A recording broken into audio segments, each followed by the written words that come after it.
바울과 실로아노와 디모데는 하나님 우리 아버지와 주 예수 그리스도 안에 있는 데살로니가인의 교회에 편지하노니 하나님 아버지와 주 예수 그리스도로부터 은혜와 평강이 너희에게 있을지어다.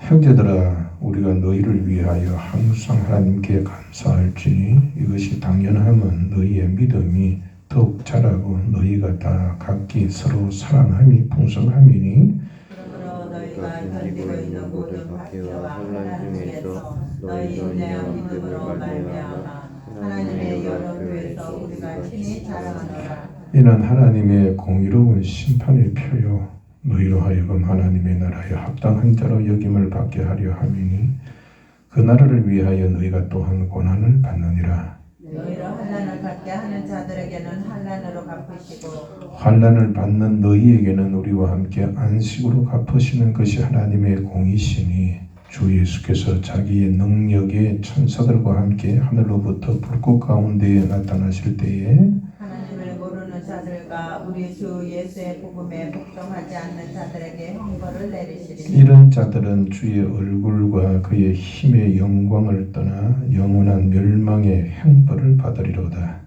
그날에 그가 강에 가사 그의 성도들에게서 영광을 받으시고 모든 믿는 자들에게서 놀랍게 여김을 얻으시리니 이는 우리의 증거가 너에게 믿어졌습니다.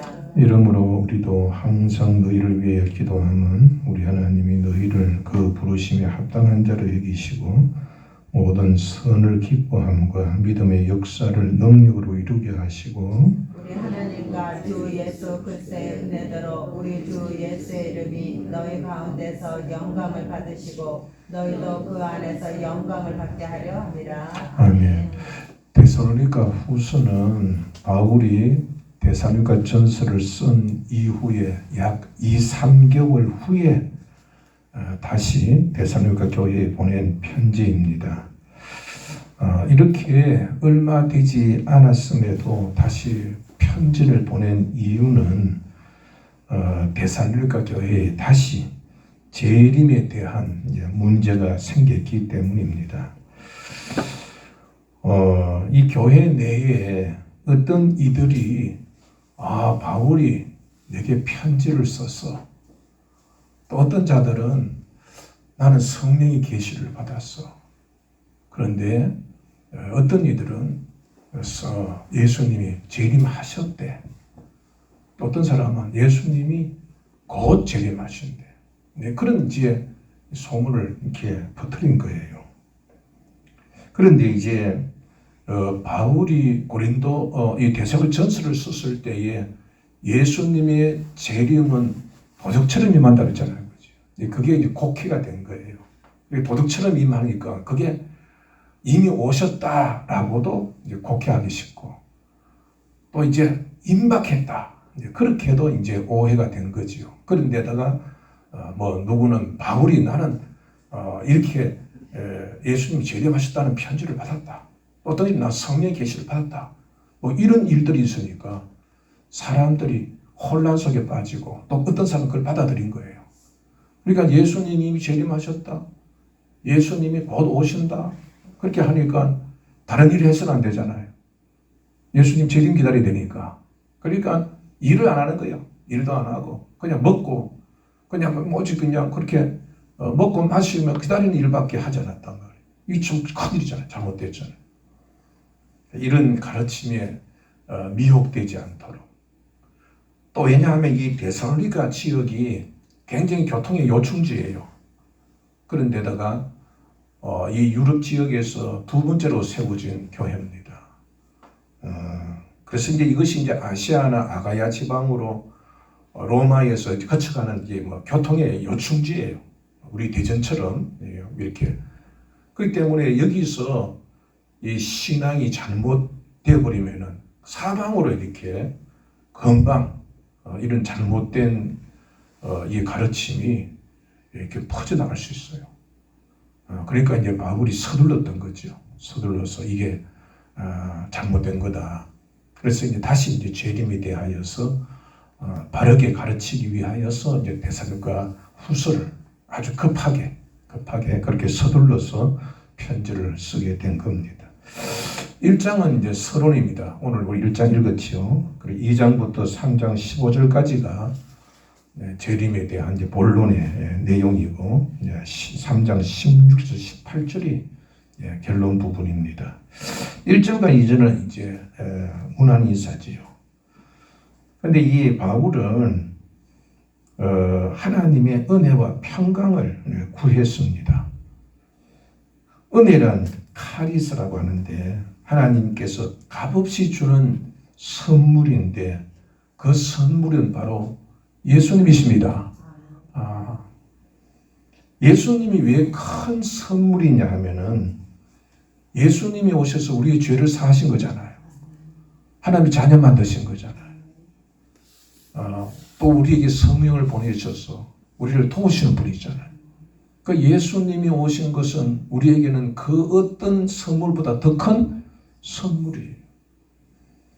그리고 평강이라는 것은 원수된 사이가 이렇게 화해되는 것을 평강이라고 그래요. 그러니까 이전에 우리는 죄로 인해서 하나님과 원수되었지요. 그런데 이제 우리는 하나님 앞에 이제 담대히 나아갈 수 있게 됐어요. 그런데 이제 화해했다는 것만 아니라 이 평강은 서로 이렇게 풍요를 나누는 것을 우리는 평강이라고 그래요. 사이가 좋으면 나누어지잖아요. 그래서 우리는 하나님의 모든 것을 나누어 줄 수 있는 은혜를 받았습니다. 그러니까 이거보다 더 큰 축복이 없지, 그죠? 그래서 이런 은혜와 평강은 오직 예수님 믿는 사람에게만 주어지는 거예요. 이 세상에 어떤 일을 만나도 우린 주님의 은혜만 받으면 이길 수 있어요. 이 은혜라는 것은 이거는 뭐 이 세상의 모든 것을 덮고도 남고 어떤 어려움도 극복할 수 있는 하나님 주신 복이에요. 그래서 여러분들은 오늘도 여러분들이 이 시간을 통하여서 하나님의 큰 은혜와 평강이 있기를 좀 축복합니다. 그 평강으로 사세요. 그 은혜로 사시기 바랍니다. 우리 교회도 이렇게 은혜와 평강이 넘치고 여러분의 가정에도 은혜와 평강이 넘치기를 축복합니다. 3절과 4절에서 이 바울은 이 데살로니가 교회가 이렇게 성장한 것에 대하여서 칭찬하고 있어요. 왜 이 칭찬하냐 하면 이 데살로니가 교회를 누가 세웠어요? 바울이 세웠어요. 그 여러분들이 이제 씨를 내가 뿌려요. 우리 이제 저 경식이다 보니까 지가 이게 뭐 심어놓은 거는 유심히 보고 그걸 관찰하고 예정을 쏟더라. 그러니까 이 복음 전도자인 이 바울이 데살로니가 교회에 대하여 관심을 가지는 건 당연하겠죠. 그 관심만 가지겠어요? 잘 되길 바라겠어요?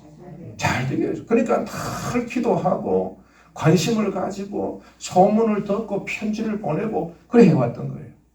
그런데 이게 우리가 보면은 잘 자라서 막 내가 열심히 이게 가꾸었더니 막 잎도 자라고 꽃도 피고 열매도 많이 맺으면 기분이 어때요?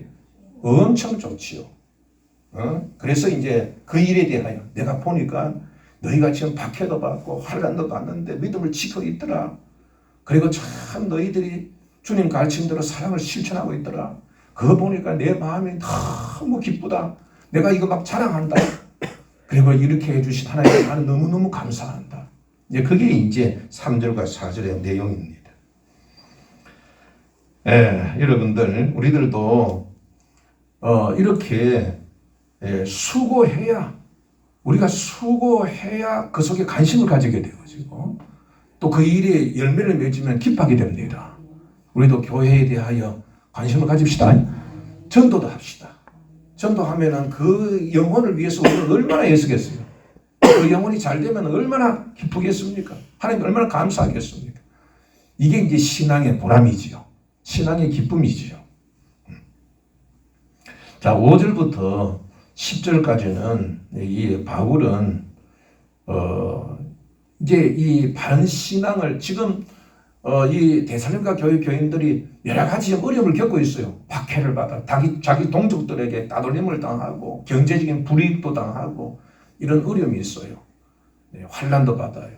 이런 가운데에서도 신앙을 지키기 위하여 고난을 받고 있는 거예요. 불이익을 받고 있는 거죠. 거기에 대하여서 이 바울이 야 그렇게 해도 염려하지 말아라. 이제 그 일에 대하여서 하나님께서 공의로우신 하나님이 아니냐. 너희를 핍박하는 자, 너희를 환난에 처하게 되는 하나님께서 환난을 줄 것이고, 너희 믿음을 지키면은 하나님께서 너희 합당한 상을 베푸실 것이다. 이제 그렇게 이제 박해를 견디고 있는 데살로니가 교회에 대한 격려를 그렇게 보내고 있는 것입니다. 자, 이 바울은 환난과 박해를 견디는 데살로니가 교인들을 칭찬하고 자랑하는 이유가 첫째는 그게 바로 믿음을 가지고 있는 증거죠. 아니 믿음이 없으면은 뭐 환난과 박해를 받을 필요가 없지요. 뭐 박해하려고 하면 그 연령은 그냥 변절해서 그렇게 그 사람 따라가면 되는 거고 신앙 버리면 되는 건데 신앙을 고수하니까 핍박을 받고 환난을 받는 거예요. 불이익을 받는 거예요. 그게 이제 하나님 보시기에 그건 합당한 일이죠. 그래서 이제 야, 참 신앙이 잘 자랐구나. 그렇게 가르쳤더니만 그렇게 하고 있네. 잘 자라고 있네. 그래서 이제 이 칭찬하고 자랑하고. 둘째는 공의로우신 하나님께서 믿음을 지키는 자에게는 하나님께서 안식을 주신다고 그랬어요. 본문의 말씀 보면 안식을 주신다고 그랬잖아요. 이 안식이라는 말은 풀리다. 이게 이제 헬라어로 아네신인데 풀리다. 이 꽁꽁 묶여있던 게 풀리면 어떻게 돼? 자유롭지. 풀리다, 자유하다는 의미입니다. 사실 보면 창조 때 하나님께서 우리에게 엄청난 자유를 주셨지, 그죠? 모든 것을 할 수 있는 자유를 주셨어. 그런데 범죄하고 나서도 우리는 꽁꽁 묶였지, 그죠? 생명도 묶여버렸지, 우리가 풍요도 묶여버렸지, 그러니까 이제 건강도 묶여버렸지.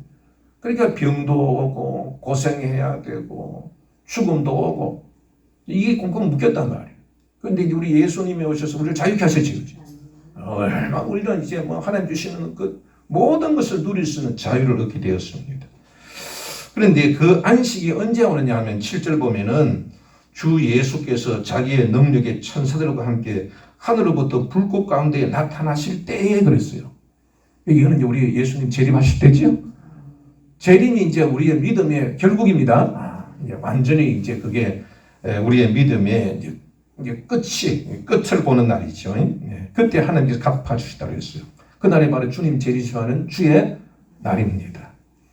그날에 하나님을 모르는 자들과 주님의 복음에 복종하지 않고 교회와 성도를 박해하는 자들에게는 하나님께서 형벌로 갚아주셔요.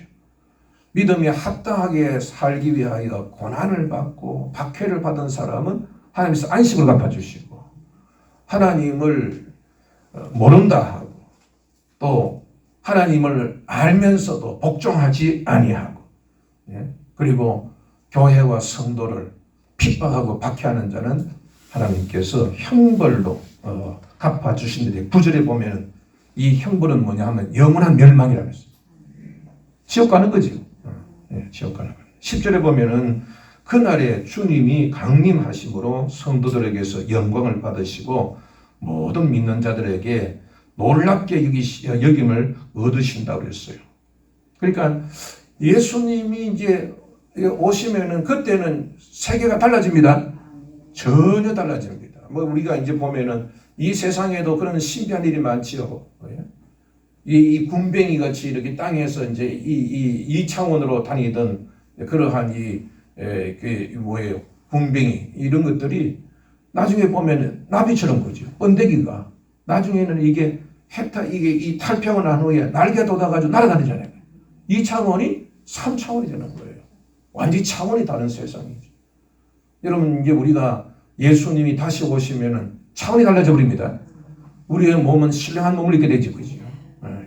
이 번데기가 나비를 피웠듯이 우리의 몸이 그렇게 변화됩니다. 그리고 하나님의 나라의 세계도 차원이 달라져. 그러니까 우리는 그때 주님의 베푸시는 그 능력을 놀라게 될 거예요. 막 입을 탁 벌려서 세상에 이렇게 이런 때가 있냐? 이것이 이럴 수가 있느냐? 그 하나님의 능력 또 또 우리에게 베푸셨던 그 사랑, 또 우리가 누려야 할 그 큰 풍요함, 이런 것 때문에 우리들이 엄청 놀라게 되어져서 주님을 찬양하게 된다. 입이 쫙.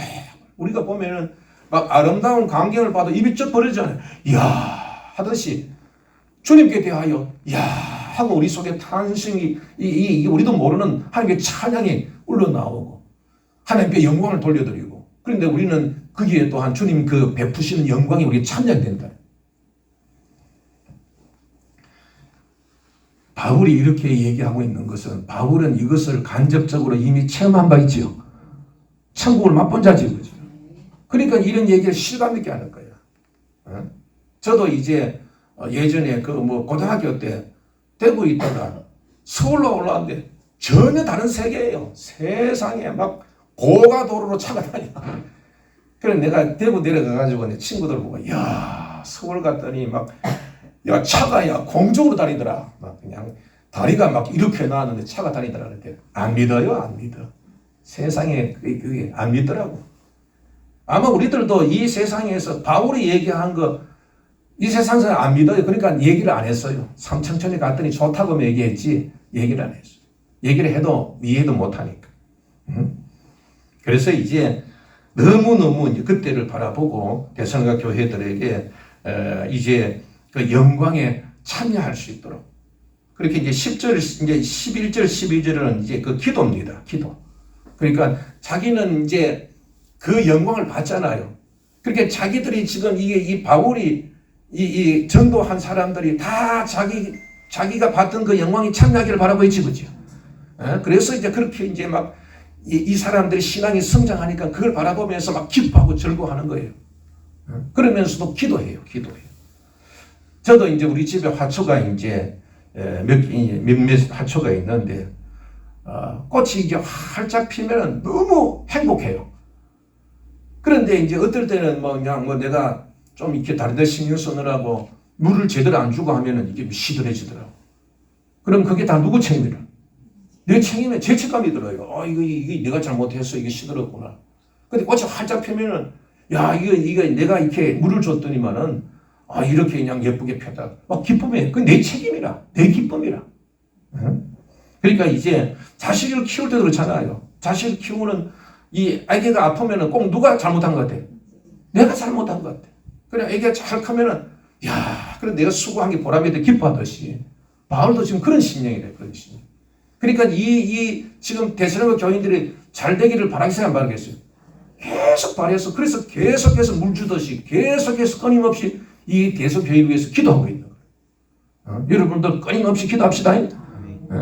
우리 자녀들을 양육하기 위해서 먹이고 마시는 일을 쉬지 않고 하듯이 우리도 그들을 위해서 계속 끊임없이 기도해야 돼. 바울이 모든 이것을 자신의 책임으로 여겼던 것처럼 우리도 그런 마음을 가진다면은 우리 열심히 수고하고 있지 않겠어요, 그죠? 교회도 내 책임이다. 교회가 이렇게 한 것은 이것도 내 책임이다. 가정의 문제 이것도 내가 기도 안 해서 내 책임이다. 사무엘은 뭐라 그랬어요? 내가 이 너희를 위해서 기도하는 것은 바로 범죄하는 거다. 그런 책임을 가졌다. 그렇게 한다면은 우리가 가정에 대한 우리가 가정을 살리고 교회를 성장케 하고 나라까지도 변화시킬 수 있어야 한다. 그게 우리의 사명이다. 그래서 생각해서 정말 끊임없이 우리가 기도하고 그 일을 위하여서 우리가 하나님 앞에 간구한다면은 분명히 우리가 물 주는 이 화초가 잘 크듯이 분명히 우리에게 그런 하나님의 은혜가 있을 줄 믿습니다. 그런 믿음으로 우리는 살아야 돼. 그래서 이제 바울은 다시 믿음의 역사를 위해서도 기도해요. 여기 보니까 11절 보니까 그 부르심에 합당한 자로 여기시고 모든 선을 기뻐함과 믿음의 역사를 능력으로 이룰 수 있도록 기도하는 거예요. 그 바울이 지금 대선한 교인들을 위해서 끊임없이 기도하고 있죠. 화초를 키우는데 키웠다가 그냥 그만두는 게 아니라 계속 성장이처럼 끊임없이 기도해요. 쉬지 않고 기도해 준 거예요. 어떤 기도를 했느냐? 계속해서 합당한 신앙생활을 하기를 위해서. 또 한 번 여기 보니까 선을 기뻐한 믿음의 역사를 능력으로 이루게 하시고 있어요. 그러니까 믿음은 역사해야 돼요. 믿음 가지고 가만히 있으면 안 됩니다. 믿음 가지고 자꾸 일을 해야 돼. 여러분들이 가만히 있으면 믿음이 아니죠. 믿음으로 하나님 믿음을 주셨으니까 믿음으로 계속 저 천국까지 끌고 가야 되죠. 그렇게 믿음으로 마귀를 이겨내고 믿음으로 전도하고 믿음으로 병 고치고 믿음으로 순종하고 믿음으로 기도하고 믿음으로 사랑하고 믿음으로 수고하고 믿음으로 참고 믿음으로 헌신하는 일들을 우리가 돼야 돼. 역사해야죠. 가만히 있으면 안 돼. 가만히 있으면. 제가 그랬잖아요. 뭐 그냥 이 풀이 돋아 있는데 그 그냥 풀만 제거한다고 해가지고 그 땅이 아무리 좋은 땅이라도 풀 제거해가지고 절대로 곡식 못 거둬요. 씨를 뿌려야 돼. 이게 믿음의 역사입니다. 그러니까 믿음의 역사, 너희들이 계속 믿음을 가지고 믿음으로 기도하고 믿음으로 사랑하고 믿음으로 수고하고 믿음으로 참고 그렇게 해서 너희들의 믿음의 진행을 계속해 나가서 성숙하기를 나는 너희를 위해서 기도하겠다. 그렇게 얘기하고 있는 겁니다. 그렇게 하면은 우리는 주님의 얼굴과 주의 그의 힘의 영광을 보게 될 겁니다. 그러니까 이제 본문의 말씀에도 그런 말씀이 있죠, 그죠? 이게 9절 말씀, 뭐 주의 얼굴과 그의 힘의 영광을 떠나서 영원한 멸망의 형벌을 받는다고 했어요. 그러니까 여러분들 우리는 주님을 바라봐야 돼요. 주님의 얼굴과 그의 힘의 영광을 받아야 돼요. 이게 믿음의 역사를 이룹니다. 근데 이게 떠나버리면은 은혜와 평강도 떠나버려요. 그러니까 하나님을 믿지 않는 사람은 주의 얼굴과 그의 힘의 영광에서 벗어난 자지 이거죠. 네? 하나님 주시는 은혜와 생명을 얻을 수가 없어요. 그래서 멸망의 길로 가는 거예요. 그냥 우리들이 은혜와 주님 주시는 은혜와 평강을 얻으려면 계속 주님의 얼굴을 바라야 돼요. 주의 힘의 영광을 받아들여야 돼요. 네. 그래서 이제 그러한 일들을 이룰 수 있도록 바울이 기도하고 너희도 그렇게 믿음의 역사를 계속 이루어 나가야 된다라고 격려한 겁니다. 여러분들 오늘도 우리는 주님을 바라봅시다. 은혜 받으면 안 돼요. 은혜는 예수님이 주시는 이 세상의 모든 죄를 덮고도 남는 것이 하나님의 은혜예요. 이 세상에 받는 많은 우리 환난도 받고 핍박도 받고 우리가 견딜 수 없는 막 고통도 받았지만 그걸 덮고도 남게 하는 것이 하나님의 은혜와 평강이에요. 그래서 은혜와 평강이 있을지어다. 그렇게 지금 문안 인사한 거 아닙니까? 오늘도 주님 바라보고 주님의 얼굴을 바라봅시다. 그래서 주님이 주시는 그런 은혜를 받읍시다. 주의 평강을 얻읍시다. 그래서 여러 가지 우리에게 다가오는 어려움과 시험과 시련과 어려움도 능히 주님 주시는 능력과 은혜로서 다 감당하고 믿음을 끝까지 지켜서 합당한 자로 여김받았어. 그렇게 주님 앞에 칭찬받고 또 많은 열매를 거두는 복된 저와 여러분이 되기를 주의 이름으로 축복합니다. 기도하십시다. 하나님 아버지, 우리에게 은혜와 평강을 주신 것을 진심으로 감사함을 드립니다. 저희들도 데살로니가 교회의 성도와 같이 믿음과 사랑의 성장이 있게 하여 주시옵소서. 믿음의 역사를 하게 하여 주옵소서. 하나님 끝까지 이 믿음으로 마귀를 물리치고 믿음으로 전도도 하고 믿음으로 병도 고치고 믿음으로 순종하고 믿음으로 기도하고 믿음으로 사랑하고 믿음으로 수고하고 믿음으로 참고 믿음으로 헌신하는 믿음의 역사를 계속 이루어 나감으로 많은 열매를 맺게 하여 주시옵소서. 화초의 생명이 주인에게 달렸기에 아름다운 꽃을 피우면 주인의 기쁨이 되듯이 가정과 교회와 평안과 번성과 예배당 건축도 주님께서 우리의 손에 그렇게 부어주셨음을 저희는 믿고 주님 힘써 기도하기를 원합니다. 주님 헌신하기를 원합니다. 그래서 우리의 기쁨이 되고 하나님께 영광 돌리게 하여 주시옵소서. 오늘도 주님 주신 은혜로서 무엇인지 할 수 있는 평강의 복된 날이 되기를 간절히 빌고 원하오며 예수님 이름으로 축복하고 기도합니다. 아멘.